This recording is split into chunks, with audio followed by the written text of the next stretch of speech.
নমস্কার বন্ধুরা, good evening. আশা করি আপনারা সবাই ভালো আছেন। কি ভালো আছেন তো সবাই? আমি ইভিনিং বলছি কারণ কি বলুন তো, আমি ইভিনিংয়ে ছাড়ছি বলে, বাট এই ভিডিওটা ভোটের দিন সকালবেলা থেকেই শুরু করেছিলাম। তো ভোটের দিন সকালবেলা উঠে যেরকম সামনেটা জল ঢালা, ঝাড়ু পোছা ওগুলো করি, তো আমি করেই যাচ্ছি। তো হঠাৎ করে উঠে দেখি মাইতিজি আমাদের উঠে কিছু আলু কেটে নিয়েছেন, দেখেছেন তো, ধোয়েননি আর ছাড়াননি, কেটে আর 2 পিস ডিম ছিল দিয়ে বসিয়ে দিলেন। আগের দিন রাতে বলছিলেন, বাট আমি এতটা ভাবতে পারিনি। তো উঠে উনি বসিয়ে দিলেন আর এদিকে আটাও মাখিয়ে ফেললেন। তো ততক্ষণে আমি বললাম যখন করছেন একটু ক্লিক করে নিই, উনি তো ভিডিও করবেন না, না? তো আমি একটু করে নিলাম, এগুলো ছাড়াচ্ছিলেন। তো করে নিয়ে আমি কাপড় কাচতে চান করতে চলে গেলাম। ওনার কয়েকটা সাদা জামা ছিল, ওগুলো মাড় দেওয়ার ছিল। চান করে মাড় টাড় দিয়ে শুকিয়ে পুজো করতে আমি চলে এলাম। তার আগে দেখলাম একটু তরকারি হচ্ছে, পট করে ক্লিক করে নিয়েছে। আমাকে প্রচণ্ড বকছিলেন, বললেন দেরি হয়ে যাচ্ছে। তারপরে এসে আমি বললাম তাহলে আমাকে ছেড়ে দাও, আমি পরোটাটা বানিয়ে নিই, তুমি ততক্ষণে চান করে এসো। তো উনি ততক্ষণে চান করে এলেন, আমি ফটাফট পরোটা বানিয়ে ঠান্ডা করতে রেখে দিয়েছি। তরকারিটাও ঠান্ডা হচ্ছে, উনি চান করে এসে প্যাকেট করলেন, ততক্ষণে আমিও রেডি হয়ে গেলাম। আমাদের বাড়িতে বেটা ছেলেরা সবাই রান্না করতে পারেন। আমার শ্বশুরমশাইও পারতেন, আমার দাদাও পারেন, আমার দেওরও পারেন। কিন্তু পারেন বলে তো এই নয় যে ওনাদেরকে ছেড়ে দিয়ে নিজেরা বসে থাকবো। আসলে বাইরে থেকে যখন কাজ করে আসি, যখন রান্না কমপ্লিট করতে পারি না, সঙ্গে হেল্প করে দেন। এই দেখুন, কথা বলতে বলতে আমি রেডি হয়ে গেছি। কেমন লাগছে বলুন এই শাড়িটা পরে? এটা অনেক দিন পরে বার করলাম পরার জন্য।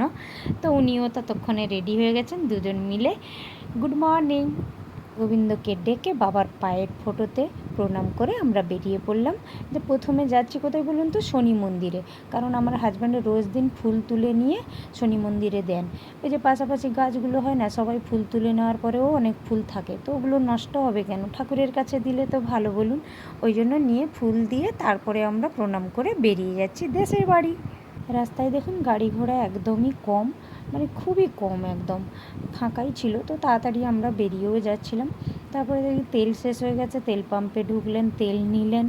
আসলে আমাদের বেরোতে একটু দেরি হয়ে গেল। ঘরে কাজ শেষ করে রান্না করে যখন বেরাই 8:30 বেজে গেছিলো। রান্না করা হতো না, আসলে ভোট আছে না, এবারে আমাদের সেখানে সবাই বকে আমরা রান্না করে নিয়ে গেলে। কারণ আমার জায়েরা, আমার ফ্যামিলির যে বৌমারা, ওনারা সবসময় ডাকেন খেতে। কিন্তু এই ভোটের দিনে কে কোন দিকে বিজি আছে, কে কোথায় লাইন দিচ্ছে, ওই জন্য হাতের পাঁচ একটু করে নিয়ে গেছিলাম। আর ঘরে রান্না করা মানে প্রচণ্ড ঝামেলা, কারণ সিলিন্ডার আরও খোলা আছে, ঘরে ঝাড়ফাড় দিব একবেলার জন্য, ওই জন্য আর করিনি। এই দেখুন গ্রামে ঢুকে গেছি। গ্রামের দিকে বৃষ্টি হয়েছে আগের দিন, পরের দিন সকালেও হয়েছে। এই দেখুন সুন্দর একটা রাস্তা আমাদের তৈরি হয়ে গেছে, এটা মাটির ছিল, হয়ে গেছে। এইবার আমরা আমাদের বাড়ি পৌঁছে গেছি। আসলে তাড়াতাড়ি আমাদেরকে ফিরতে হবে, কারণ ঝড় বৃষ্টি হওয়ার কথা আছে। আর সমুদ্র ধারে দোকানগুলো আমাদের ভীষণ চাপ হয়ে যাবে যদি জল ওঠে সমুদ্র থেকে। দিদি বলছেন মোবাইল কিনে দেবো, বললাম মোবাইল নিচ্ছ না, তোমার এই ভাঙা মোবাইল ভালোই সার্ভিস দিচ্ছে। আমি বলছি হ্যাঁ, এইটাই কামাল করে দিচ্ছে, আর কি হবে। এই দেখুন এটা হচ্ছে আমার শ্বশুরমশাইয়ের রুম, আমার শ্বশুরমশাই এখানে থাকতেন। আর দেখুন দোয়ার টোয়ারগুলো কীরকম নোংরা হয়েছে, তাড়াতাড়ি করে ঝাড়ু টাড়ু লাগিয়ে দিলাম, লাগিয়ে দিয়ে ঠাকুর প্রণাম করতে যাব মন্দিরে। তো বললেন না, আগে ভোট দিবে, চলো ফাঁকা আছে চলো। ও মা, গিয়ে দেখি প্রচণ্ড ভিড়, কারণ স্কুল দালানটায় অনেক লোক দাঁড়িয়েছিল, ভেতর দিকে বুঝতে পারা যায়নি।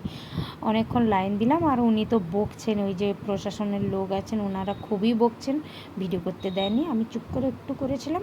তারপরে ভোটটা দিয়ে এসে বাড়িতে এসে এই দেখুন ভোটটা দিয়েছি, আঙুলটা কি সুন্দর করে দিয়েছে না। ভোট দিয়ে এসে আমি মন্দিরে গেলাম, কারণ ঠাকুর দর্শন করিনি। তো মন্দিরে গিয়ে ঠাকুর দর্শন করলাম, আর চরণামৃত একটু নিলাম, তুলসী একটু নিলাম, খেলাম। মন্দির থেকে বাইরে বেরিয়ে দেখে আমার এক পিসি শাশুড়ি আর আমার এক জা দুজন দাঁড়িয়েছেন। তো বললেন কখন এলি, কী খাবি? আমি বলি পরোটা। তখন বললেন মাথা খারাপ নাকি, চল প্রসাদ খাবি। আমাদের ঠাকুরবাড়িটা ওনারাই দিয়ে দেন আর কি, আমরা তো থাকি না, ওই জন্য ওনারা দেন। তো আমাদের ঠাকুরবাড়ি পড়েছেন, তো ডেকে নিয়ে গেলেন, প্রসাদ খেলাম। আসলে 3টাই সবজি মাস্ট হতে হয়, তো সেই 3টাই সবজি হয়েছে। কারণ ঠাকুরমশাইও অস্থির ছিলেন, তাড়াতাড়ি ঠাকুরবাড়ি করে দিয়ে চলে গেছেন, বেশি কিছু তরকারি তো করে দেবেন না, না। দেখুন অন্ন, শুক্তো, চচ্চড়ি, ঢেঁড়স ভাজা।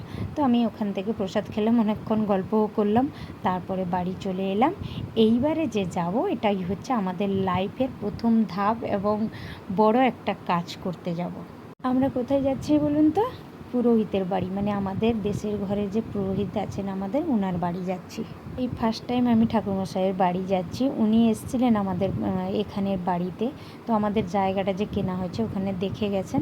তো উনি আমাকে ডেকে গেছিলেন, বললেন ভোটের দিন বাড়ি গেলে আমাদের বাড়ি এসো, তারপর কথা হবে। কী বলুন তো, আগেকার দিনে মানুষের চাহিদা কম ছিল, এখনকার দিনে মানুষের চাহিদা বেশি। এই দেখুন, আমাদের এত বড় বাড়ি থাকতে থাকতে আমরা কেউ থাকি না, যে যার যেখানে থাকছি সেখানে জায়গা কিনে ঘর করব। দেখুন, জমি পুকুর যে যেখানে পারছে কিনে নিচ্ছে, ভরাট করছে, ঘর করে নিচ্ছে। সেরকম আমাদেরও জমি কিনেছি, ভরাট করে ঘর করব, কিন্তু ঘরটা তো সারা জীবনের ব্যাপার, বাচ্চা কাচ্চার ভালো মন্দের ব্যাপার হয় না। ওই জন্য আমি ঠাকুরমশাইয়ের পরামর্শ ছাড়া কিছুই করব না। তাই ঠাকুরমশাই খুবই ভালো আমাদের, উনি যেটাই বলবেন আমি সেটাই করব, তাই ওনার কাছে গেছিলাম। তো ঠাকুরমশাই একটা ডেট বার করে দিয়েছেন ঘরের শুভারম্ভ করার জন্য। ওটা একটু টাইম লাগবে, দেরি আছে, বাট তার আগের ডেটগুলো অতটা ভালো নয়। ওই জন্য ঠাকুরমশাই বললেন যে ওয়েট করে যান, ওই ডেটে করুন। এটা আপনারা জানতে পেরে যাবেন, কারণ আমি ফেসবুকে ভিডিও তো দিচ্ছি, আর তখনও দিতে থাকবো, তখন জেনেই যাবেন। তো এবার আমরা বাড়ি হয়ে বাড়িতে তালা টালা লাগিয়ে দিয়ে রেডি হয়ে গেলাম, চলে এলাম আমাদের দীঘা। কারণ এখানের দোকানপাট যে কী হবে, ঝড় বৃষ্টি হবে তা ঠিক ছিল না, ওই ভয়ে পালিয়ে এসেছি। টাটা, বাই বাই, আবার দেখা হবে কোনো একটা ব্লগে, ততদিনে ভালো থাকবে।